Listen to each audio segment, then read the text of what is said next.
Et oui les amis, vous ne rêvez pas, c'est bien le Panasonic GH6 que j'ai avec moi. Mine de rien, ça fait longtemps que je n'ai pas testé un boîtier de cette marque sur la chaîne, et là je suis bien content d'avoir l'occasion de prendre en main ce nouveau boîtier. Panasonic vient tout juste de le présenter officiellement. J'ai eu l'opportunité de le recevoir quelques jours avant sa sortie, alors je précise quelques jours, parce que très exactement je l'ai reçu il y a 4 jours, donc cette vidéo c'est pas vraiment un test complet, mais plutôt une première prise en main, mes premières impressions. L'idée ça va être de débriefer toutes les nouveautés de ce boîtier, mais je vais essayer quand même de vous montrer un maximum d'images. Et puis après avoir vu cette vidéo, n'hésite pas non plus à aller sur la chaîne YouTube d'Emmanuel Pampuri. Il est en train de tester également ce boîtier et je pense qu'il aura plein de choses intéressantes à vous partager. Et puis enfin, avant de commencer, je rappelle que c'est un boîtier de pré-série. Il peut avoir encore quelques bugs ou des performances légèrement en retrait. Alors avant de commencer, je pense que c'est bien de resituer la gamme Lumix GH chez Panasonic. En 2014, ils ont sorti le GH4. En 2017, ils ont sorti le GH5.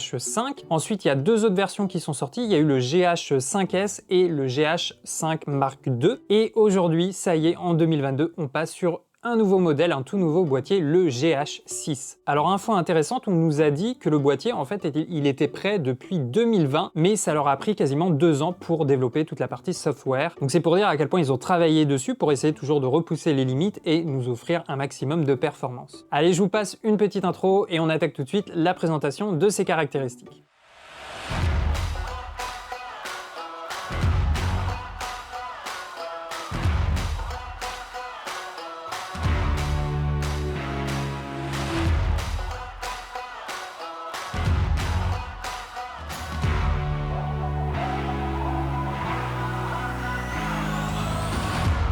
Alors je vais commencer par vous parler de son ergonomie, à quoi il ressemble et est-ce qu'il y a de nouvelles options. Je trouve qu'il ressemble déjà beaucoup au S1H ou encore au S5 dans leur gamme plein format. Côté gabarit, il est assez proche du GH5 et en largeur, c'est quasiment les mêmes dimensions. Il sera légèrement plus grand en hauteur. Mais c'est surtout en profondeur où il va gagner un peu plus d'1 centimètre, ce qui permet notamment d'avoir une poignée plus dense et plus profonde. De manière générale, on a plutôt une impression de robustesse. Le boîtier est conçu dans un alliage de magnésium, ce qui lui permet d'être résistant et en même temps de ne pas être trop lourd. Boîtier nu, sans carte et sans batterie, il pèse 739 grammes. Et il est aussi tropicalisé ainsi que résistant jusqu'à -10 degrés. On a deux boutons d'enregistrement à l'avant et à l'arrière du boîtier, ils sont clairement identifiables. À la base du boîtier, on a un trou de vis 1/4 de pouce. Alors moi personnellement, j'aurais préféré en avoir 2 pour avoir un plateau un peu mieux attaché, mais on a quand même un deuxième point anti-rotation. Donc si vous avez un plateau rapide qui en est équipé, tant mieux. Ensuite, on a un écran LCD 3 pouces avec une définition de 1 840 000 points. L'écran, il est monté sur rotule, il est orientable à 180 degrés, mais il est aussi monté sur un deuxième système de charnière inclinable. Et ça, c'est très intéressant parce que ça permet d'éloigner l'écran des connectiques. Et donc, par exemple, quand on a un câble HDMI qui est branché, un câble USB, tu peux manipuler l'écran sans problème, il ne sera pas bloqué par le câble, comme c'est souvent le cas avec les écrans sur rotule classique. Et puis sinon, l'écran, il est tactile, que ce soit pour naviguer dans les menus ou changer d'autres paramètres via l'écran. Et puis cet écran, il a l'air plutôt lumineux, on va pouvoir l'augmenter dans les menus. Ensuite, on a un viseur OLED de 3 680 000 points, donc ça n'a pas trop bougé. Là où il y a pas mal de nouveautés, c'est au niveau du support d'enregistrement. On a toujours 2 slots pour carte mémoire, sauf que cette fois-ci, on a un emplacement pour les cartes SD classiques Ultra High Speed 2 V90, ainsi qu'un emplacement pour une carte CF Express 2.0 de type B. Alors pourquoi? Eh bien, tout simplement, on va le voir tout à l'heure, le GH6 propose vraiment des gros codecs avec des débits très importants, donc c'est important que le support d'enregistrement soit capable de tenir la distance. Évidemment, certaines qualités d'enregistrement, certains débits ne seront disponibles uniquement avec la carte CF Express. Ensuite, au niveau des batteries, c'est toujours les mêmes. On a la DMW BLK22. Elle a une capacité d'environ 2200 mAh. Il est possible de recharger et d'alimenter le boîtier en live avec l'USB-C. C'est de l'USB 3.2 Gen 2 de type C. D'ailleurs, j'ai fait un test en enregistrement continu avec de la DCI 4K 422 10 bits long hop. Avec une charge pleine, ça a duré environ 97 minutes, donc c'est pas trop mal. Au niveau des connectiques, on va dire que le nécessaire y est. On a une prise micro jack 3.5, une sortie casque, un port USB-C, un port HDMI plein format, ainsi qu'une prise remote de l'autre côté du boîtier. Ensuite, une autre nouveauté et pas des moindres, le capteur. On est toujours sur une monture 4/3, mais on a un nouveau capteur de 25,2 mégapixels effectif. C'est un capteur avec un revêtement anti-reflet et sans filtre passe-bas. Et il est aussi équipé d'un processeur Venus Engine de nouvelle génération. La marque annonce que la caméra est 2 fois plus rapide, avec notamment moins de bruit sur l'image et un contrôle des couleurs plus précis. Avec ce nouveau capteur, la marque annonce qu'il dispose d'une plage dynamique boostée qui va lui permettre d'exploiter environ 13 stops en Vlog.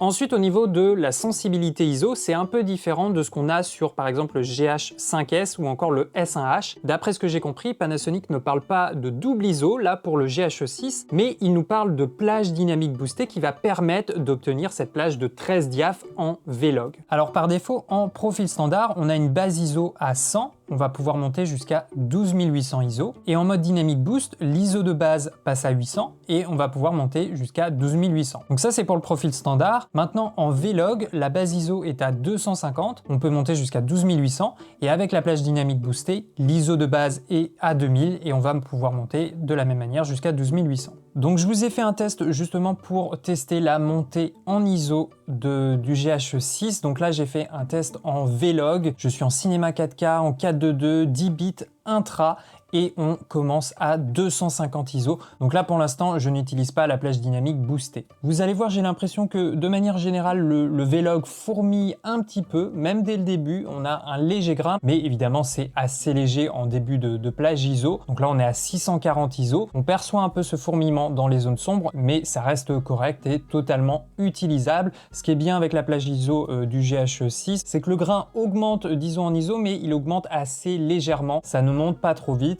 Donc voilà, je dirais que là on est à 1600 ISO, on commence à bien percevoir le fourmillement, mais ça reste correct. Pour l'instant, il n'y a pas trop de bruit de chrominance. Donc là, on est à 2500 ISO. Ça continue de monter, mais je trouve que pour l'instant, c'est encore utilisable. Là, à 3200, on peut peut-être commencer à utiliser une petite réduction de bruit en post-production. Là, je vous ai juste fait un léger étalonnage sur DaVinci Resolve. Donc je rappelle, hein, je suis en Vlog. Donc je dirais que vers 4000 ISO, peut-être 5000 ISO, ça va être la zone où il va falloir peut-être commencer à s'arrêter. Voilà, à 5000 ISO, on peut encore appliquer une réduction de bruit. C'est totalement utilisable, je pense. À 6400 ISO, il y a des chances qu'on puisse encore l'utiliser, mais personnellement, je n'irai pas au-dessus. À 8000 ISO, là, le grain commence à être assez présent. Ça fourmille quand même pas mal. Et à 10 000 ISO, ça va être encore plus le cas. Et là, on commence à voir du bruit de chrominance. Et à 12 800, ça va être la même chose. Même si c'est pas si horrible que ça, le fourmillement n'a pas l'air de trop altérer les teintes, les tons de la peau, les couleurs. Donc ça, c'est plutôt positif. Mais personnellement, moi, je n'irai pas au-dessus de 5000, voire grand max 6400 ISO. Alors après, j'ai refait un test avec la même config, sauf que cette fois-ci, je suis passé avec la plage dynamique boostée. Elle est activée, toujours en Vlog. Donc je rappelle la base avec la plage dynamique boostée, la base ISO, elle est à 2000. Pour moi, c'est à peu près la même chose. J'ai pas remarqué de différence. On a du fourmillement, même à la base ISO à 2000. Et puis ça monte progressivement, comme tout à l'heure. Et sinon, c'est la même chose. Alors on a quand même les teintes qui varient légèrement. On a un peu de vert, après un petit peu plus de magenta dans les tons sombres. Et à partir de 6400 ISO, je ne conseillerais peut-être pas trop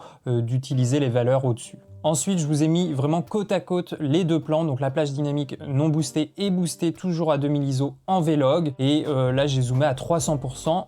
Franchement, je vois pas vraiment de différence, en tout cas au niveau du grain. Là, au niveau du fourmillement, je ne vois pas vraiment de différence. Et puis, je vous ai refait une comparaison, mais sur une zone vraiment plus sombre, avec beaucoup de tons sombres. Et là, encore une fois, pour moi, c'est la même chose. J'ai vraiment du mal à noter une différence entre la plage non boostée et la plage boostée. Peut-être qu'il y a un léger impact. Là, si on regarde vraiment la partie basse, la partie la plus sombre, il y a peut-être un soupçon moins de bruit de chrominance. Le grain est peut-être un peu plus voilé, un peu plus réduit, mais c'est quand même très léger. De manière générale, l'impact sur le bruit en plage dynamique boostée est vraiment très minimal, j'ai l'impression. Ce que j'aime bien aussi, c'est qu'on peut contrôler précisément le mode automatique au niveau des ISO. Alors ça existe certainement sur les versions précédentes, mais je trouve que c'est plutôt chouette de pouvoir choisir les paliers à ne pas dépasser. Je peux par exemple demander à la caméra de ne jamais descendre en dessous de 400 ISO et en même temps de ne jamais dépasser 3200 ISO. Alors ensuite, une des grosses caractéristiques sur ce boîtier que je ne pense pas avoir vu chez d'autres marques, c'est c'est la double stabilisation.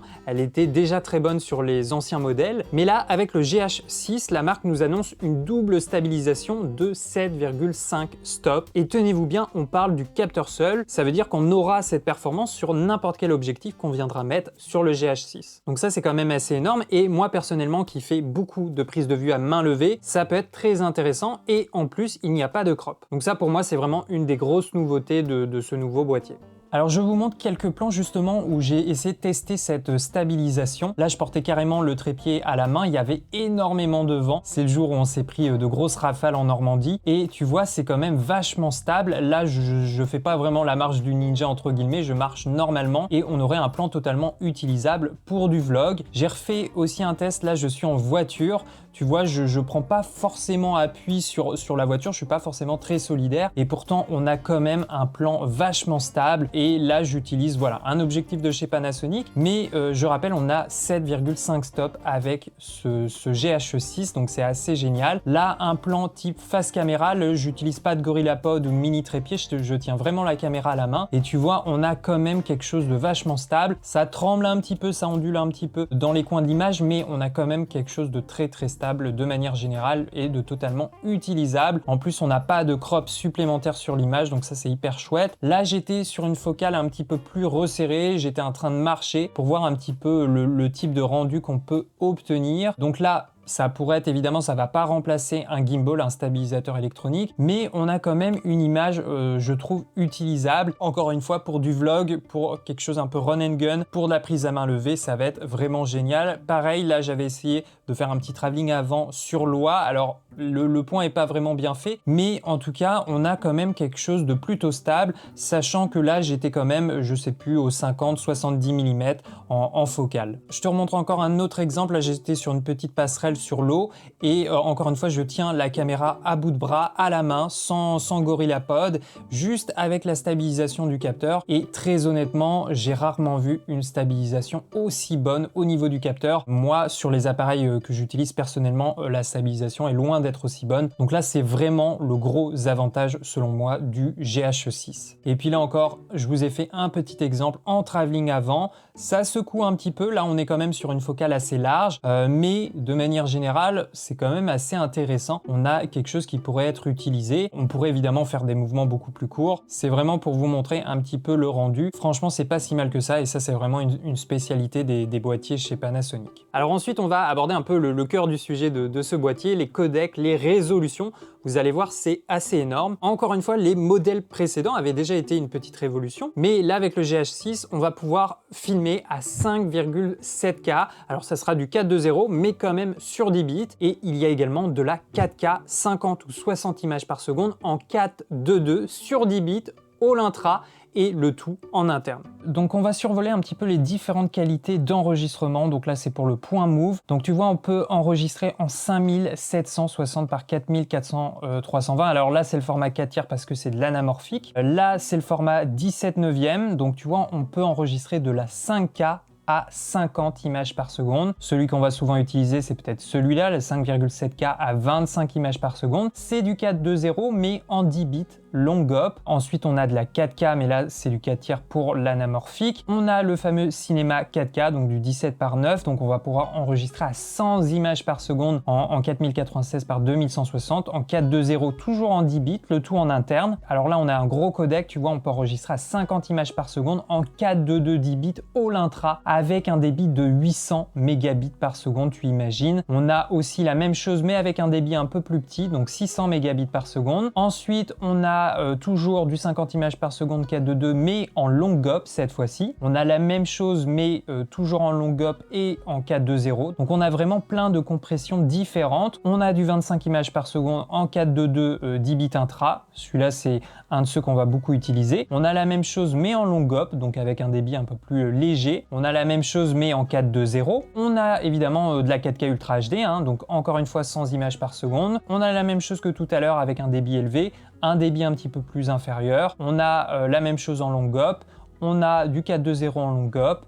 On a du 4.2.2 en intra, toujours à 25 images par seconde. Donc voilà, il y a différentes 4K. Et puis on va retrouver le Full HD. Alors là, par exemple, on peut monter à 200 images par seconde en 4.2.2 10 bits intra. Donc on a quand même un très bon fichier. Et tu vois, on est à 800 mégabits par seconde. La même chose en long hop. On a la même chose en 4.2.0. Donc ça, c'est vraiment en fonction finalement de la taille de ta carte et en fonction de ton workflow et de la puissance de ta machine en post-production. Et puis ensuite, voilà, on a du 100 images par seconde, du 100 images en 4.2.0. Voilà, il y a différents formats. Là, c'est le Full HD sur la fin.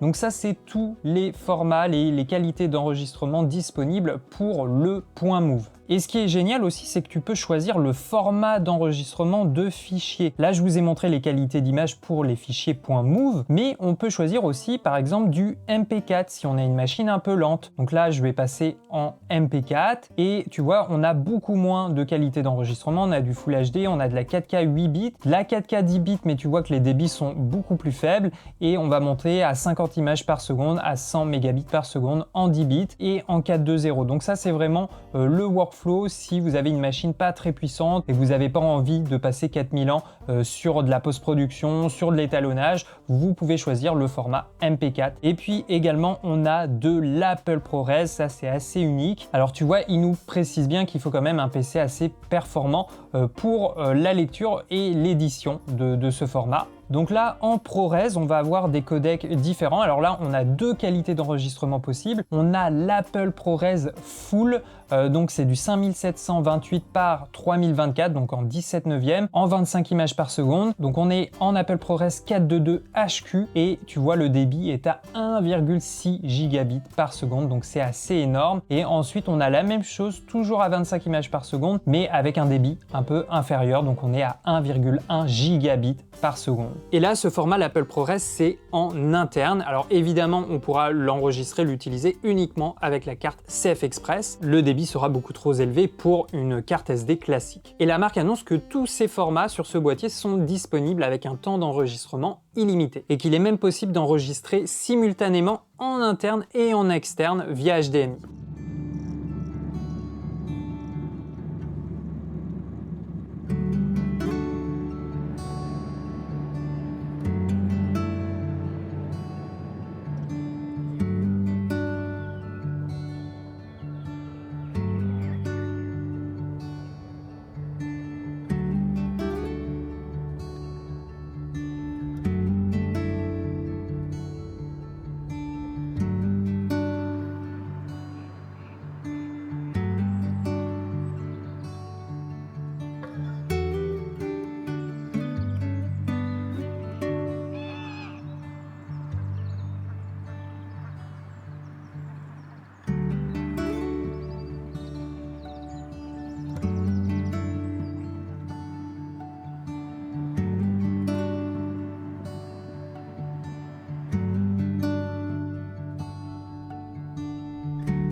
Alors au niveau du slow motion, on l'a vu, on peut filmer à 100 images par seconde ou 120 images par seconde en 4K DCI ou 4K Ultra HD, le tout sur 10 bits. Après, on peut monter à 240 ou 200 images par seconde en Full HD 4.2.2 sur 10 bits pour le HFR, donc High Frame Rate. Par contre, là, on ne peut pas utiliser la plage dynamique boostée. Et avec le VFR, donc là, on aura le ralenti directement à la prise de vue, on peut monter à 300 images par seconde en 4.2.0 10 bits long hop. Donc il y a quand même moyen de faire des ralentis plutôt sympas. Alors Panasonic, j'en ai parlé, il annonce vraiment un temps d'enregistrement illimité pour tous ces formats et il ne devrait pas avoir non plus de surchauffe. je crois qu'on retrouve le même système de ventilation que sur le S1H. Donc j'ai fait justement un test d'enregistrement en 5,7K, 25 images par seconde, 420, 10 bits long GOP. Ça a filmé pendant 1h30 à peu près sans problème jusqu'au moment où la batterie était vide. Ensuite, il est aussi possible d'enregistrer en anamorphique et tu peux aussi afficher l'image réétirée dans la caméra. Alors ensuite, au niveau des profils d'image, c'est pas comme sur les anciens modèles où le Vlog était disponible en tant qu'option payante. Là, il est disponible directement sur ce boîtier et avec la plage dynamique boostée, on va pouvoir atteindre une plage dynamique de 13 diaph. Et également, ce qui est intéressant, c'est que maintenant, ce boîtier, il est compatible avec les fichiers .cube, donc on peut facilement utiliser et importer des LUT de post-production, de monitoring sur le boîtier.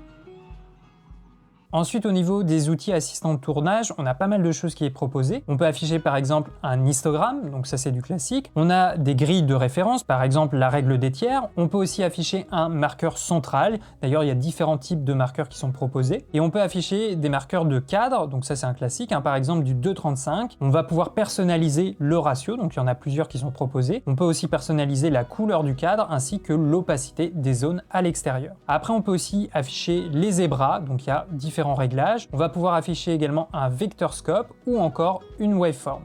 Et puis on peut également choisir si on veut un encadré rouge autour de l'image quand on a lancé le rec. Bref, on a quand même une belle palette d'outils. Je dirais qu'il manquerait juste les fausses couleurs si on veut vraiment tout avoir en tant que vidéaste. Ensuite, au niveau de la partie audio, je crois qu'il y a quelques changements par rapport au GH5. Désormais, on peut enregistrer en 48 kHz 24 bits avec le micro interne ou en externe. Et il est possible aussi d'enregistrer en 96 kHz 24 bits avec un micro externe. Et on peut également enregistrer sur 4 canaux différents si on utilise leur adaptateur audio pour XLR. On va pouvoir utiliser par exemple jusqu'à 4 micros. Donc là encore, on a vraiment une caméra qui est conçue pour la production vidéo. Alors ensuite, côté mise au point autofocus, c'est souvent le sujet qui est reproché à Panasonic. Sur ce boîtier, on n'a toujours pas de détection de phase couplée avec la détection de contraste. Là, on a uniquement la détection de contraste. La marque reste sur ses positions et nous propose toujours cet autofocus à détection de contraste avec la technologie Depth from Defocus. Alors moi, personnellement, ça me pose pas de problème, peu importe, du moment que les résultats sont présents. La marque nous a annoncé qu'avec cette nouvelle génération de processeurs,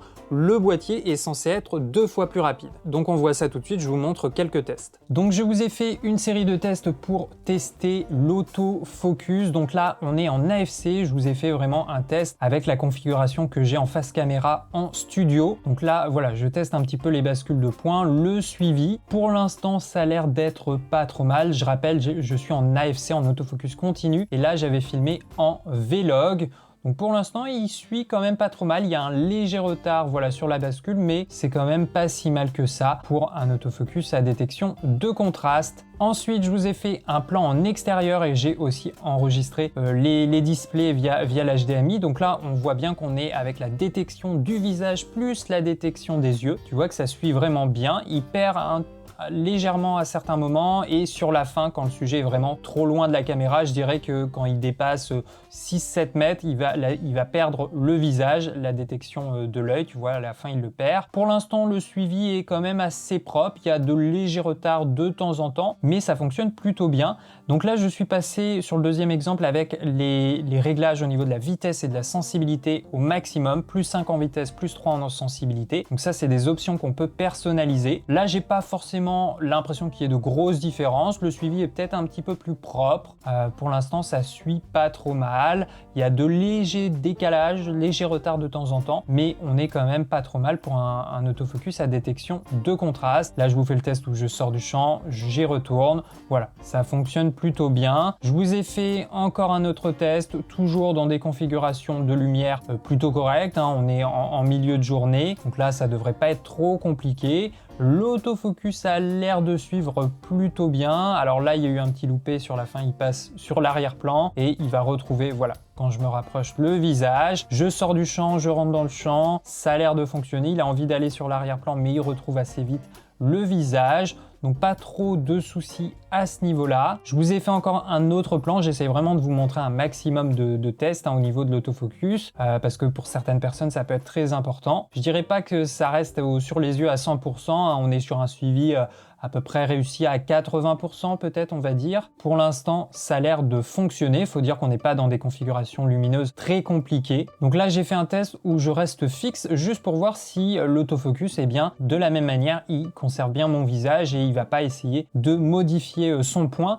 Et justement, j'ai fait ce test parce que de temps en temps, j'ai l'impression que même en étant fixe comme là, parfois, j'ai l'impression que le point ne reste pas totalement sur le visage. J'ai refait le test en studio et tu vois que quand on regarde bien les yeux, de temps en temps, j'ai l'impression qu'il y a de légers pompages au niveau du point et on a le visage qui se voile de temps en temps. Le point a l'air d'avoir envie d'anticiper un petit peu les mouvements, mais quand là, il n'y a quasiment pas de mouvement, et bien de temps en temps, c'est pas totalement précis. Donc là, c'est vraiment un exemple de plan en type face caméra où je suis en train de parler devant la caméra. Généralement, sur ce genre de plan, moi, je me filme en autofocus avec l'autofocus continu, la détection du visage et de l'œil. Et donc, c'est important que le point ne bouge pas, qu'il reste bien net sur mon visage quand le sujet est fixe, évidemment. Tu vois, c'est là où je commence à émettre de petites réserves, c'est que j'ai l'impression que le point varie légèrement au niveau de l'œil.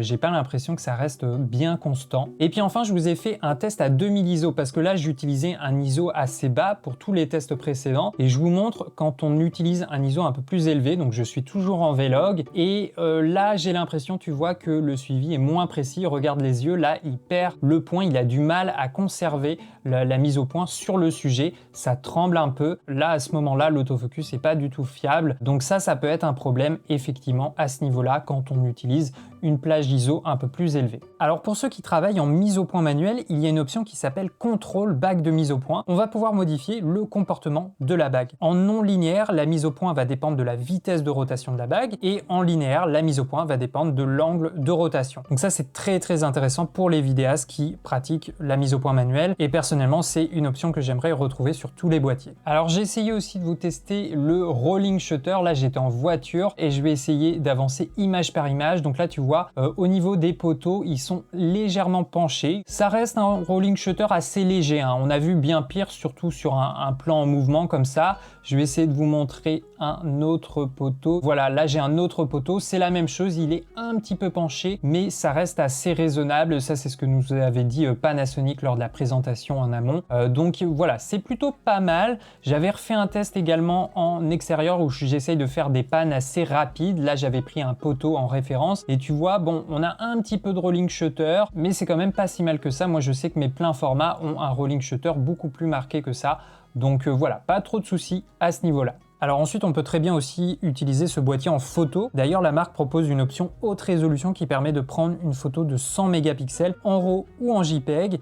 Et d'après eux, ça fonctionne à main levée. Et puis sinon, on retrouve aussi une option de timelapse. Je crois que ça existait déjà sur les versions précédentes. Et la marque annonce aussi une rafale à 8 images par seconde en mode autofocus continu et à 14 images par seconde en AFS. Donc ça, c'est pour l'obturateur mécanique. Et en rafale électronique, on va parler de 75 images par seconde en mode AFS. Donc là, on vient de voir une grande majorité des caractéristiques du GH6. Maintenant, c'est pratique. La marque nous a aussi annoncé les options qui vont être disponibles dans un prochain firmware. Il sera possible d'enregistrer en ProRes 422 HQ en cinéma 4K ou Full HD, le tout en interne. Il sera également possible d'enregistrer via la sortie HDMI en 4K à 120 images par seconde en RAW avec l'Atomos Ninja 5 Plus. Et enfin, il sera possible d'enregistrer directement sur un disque SSD externe via le port USB-C. Donc on a quand même de belles annonces, de belles options en approche, ça va arriver dans un prochain firmware. Alors au niveau du prix, si vous ne le connaissez pas encore, roulement de tambour, le GH6 va être annoncé boîtier nu pour 2199 €. C'est un peu plus cher que le GH5 à sa sortie, sortie. C'est pas choquant non plus, je trouve personnellement que c'est assez raisonnable, surtout quand on voit toutes les performances qu'il propose en vidéo. Alors comme d'habitude, je finis par vous donner mon avis sur ce boîtier. Alors moi personnellement, je n'avais pas testé le GH4 ou le GH5, donc c'est pour ça que je n'ai pas trop comparé directement ce boîtier avec les anciennes versions, et je n'ai pas non plus l'habitude de travailler sur du micro 4 tiers. Mais je dois avouer que là, avec ces quelques jours de test, je suis plutôt séduit par ce boîtier, surtout au niveau de l'image. Moi, c'est surtout ça qui m'intéresse. Là, d'après mes quelques tests, avec le V-Log, je trouve qu'on a vraiment une belle image. On a une plage dynamique assez large et on a une restitution des couleurs plutôt naturelle. En plus, le V-Log, c'est pas compliqué à étalonner. On a des codecs qui sont vraiment très fluides sur l'ordinateur. Là, moi, sur ma machine avec DaVinci Resolve, j'ai vraiment eu aucun souci pour lire les plans, et même le ProRes HQ, ça passe hyper bien, je trouve. Et on a une marge de liberté vraiment impressionnante en post-production. On va pouvoir rattraper un peu nos hautes lumières ou remonter ces tons sombres.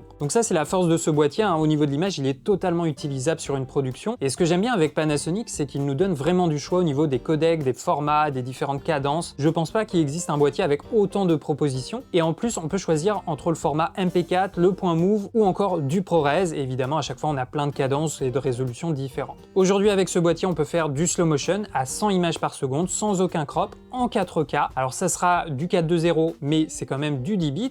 Et puis surtout, on a vraiment des formats haut débit à 60 ou 50 images par seconde en cinéma 4K ou 4K Ultra HD, et là on est en 4.2.2 10 bits. On peut choisir le intra et on peut monter un débit de 800 mégabits par seconde, donc c'est quand même assez énorme. Et puis on a aussi du 240 ou 300 images par seconde en Full HD, donc niveau slow motion, il y a quand même de quoi faire. Et puis là où je trouve que Panasonic est très fort, c'est que tous ces formats sont disponibles avec un temps d'enregistrement illimité. On n'est pas censé avoir de surchauffe, on a quelque chose qui est vraiment bien ventilé. En tout cas là, c'est mon impression avec ces quelques jours de test. Mais voilà, ça veut dire qu'on a vraiment un boîtier qui est adapté pour de l'interview, de la captation, des events, tous ces types de productions où on peut être amené à faire des captations plutôt longues, et je pense qu'on peut totalement l'utiliser en fiction, en documentaire ou en reportage, notamment avec cette nouvelle stabilisation du capteur qui est très très bonne. Ça encore, je trouve que c'est un des points forts de ce boîtier. Et puis je pense qu'on peut l'utiliser également pour des vidéos YouTube, hein, totalement pour une chaîne YouTube, pour se faire par exemple un face caméra. Par contre, à faire attention avec l'autofocus. Autre point positif, on a un écran LCD totalement orientable et inclinable, donc l'écran vient jamais embuté sur les câbles USB ou HDMI qu'on a pu brancher sur le boîtier. On a également un port HDMI 2 points plein format, c'est toujours ça de prix, et on a un slot CF Express type B et un slot pour carte mémoire SD Ultra High Speed 2 et en V90. Alors ensuite, au niveau des basses lumières, c'est peut-être mieux que sur les versions précédentes, mais je trouve qu'on est encore un peu loin des performances qu'on va avoir sur un capteur plein format. Mais ce qui est bien avec ce boîtier, c'est que la montée du grain en fonction de la plage ISO, elle est assez progressive. On passe pas à un palier où c'est totalement inutilisable. Je dirais que jusqu'à 5000, 6400 ISO, on peut avoir une image totalement utilisable. Il suffit juste de rajouter une petite réduction de bruit et voilà, ça fonctionnera très bien. Après, au-delà, je conseille un petit peu moins. Et puis au niveau de la plage dynamique boostée, je pense que j'ai pas fait assez de tests pour vérifier s'il y a une réelle utilité ou non. En tout cas, au niveau de la gestion du bruit, j'ai pas eu l'impression qu'il y avait une réelle différence avec la plage dynamique boostée. Je pense que l'apport se fait surtout sur la dynamique. On va peut-être avoir un peu plus de marge, de liberté en post-production. Et puis l'autre point où je mets une petite réserve, c'est l'autofocus. On a peut-être une détection de contraste plus rapide qu'avant, mais je trouve qu'il y a encore trop d'hésitation, notamment quand on va utiliser des ISO un peu plus élevés. J'ai l'impression que l'autofocus est encore un peu plus lent. Il va chercher beaucoup plus le visage, et moi personnellement, quand un autofocus n'est pas fiable, on va dire à 95-96%, je préfère ne pas l'utiliser. Donc voilà les amis, dans l'ensemble, on a vraiment un très bon boîtier. C'est une caméra, c'est vraiment un boîtier destiné à un usage en vidéo. Alors on peut également l'utiliser en photo. On a vu que la marque propose un mode haute résolution à 100 mégapixels, mais globalement, il se destine plutôt aux vidéastes. D'ailleurs, j'en ai pas trop parlé, mais avec le GH6, on peut totalement le personnaliser. On peut personnaliser le menu fonction, on peut personnaliser aussi un menu rapide, et quasiment toutes les commandes sont personnalisables. Pour ma part, sur certaines commandes, j'ai rajouté le focus picking, le zebra, une waveform ou encore une lutte de monitoring. C'est des options que j'utilise régulièrement et je gagne énormément de temps en les activant juste avec un seul bouton. Ça évite d'aller les chercher dans le menu. Donc voilà les amis, j'espère que ça vous a plu. J'ai essayé quand même de faire au plus vite pour vous faire une vidéo assez complète et qu'elle soit disponible à la date de sortie du boîtier. Et d'ailleurs, si le boîtier vous intéresse, Panasonic va proposer une offre de lancement. Ça va vous donner une année supplémentaire de garantie et vous aurez également une carte CF Express Type B de chez Lexar de 128 Go qui vous sera offerte. Donc ça peut être intéressant. Et puis je le redis, n'hésitez pas à aller sur la chaîne YouTube d'Emmanuel Pampuri. Il devrait également sortir une vidéo sur ce boîtier et il connaît plutôt bien l'univers de chez Panasonic, donc il aura certainement plein d'autres informations à vous donner sur ce boîtier. Voilà les amis, comme d'habitude, vous avez tous les liens en description. N'hésitez pas à me dire dans les commentaires qu'est-ce que vous pensez de ce boîtier. Est-ce qu'il vous intéresse? Si vous utilisez déjà un boîtier de Panasonic, est-ce que vous avez envie de passer sur ce nouveau modèle? Qu'est-ce qui vous plaît? Quels sont les manques? N'hésitez pas à partager un petit peu votre avis dans les commentaires, ça sera utile pour tout le monde. Allez, c'était Benjamin avec Derrière la caméra. Ciao les artistes!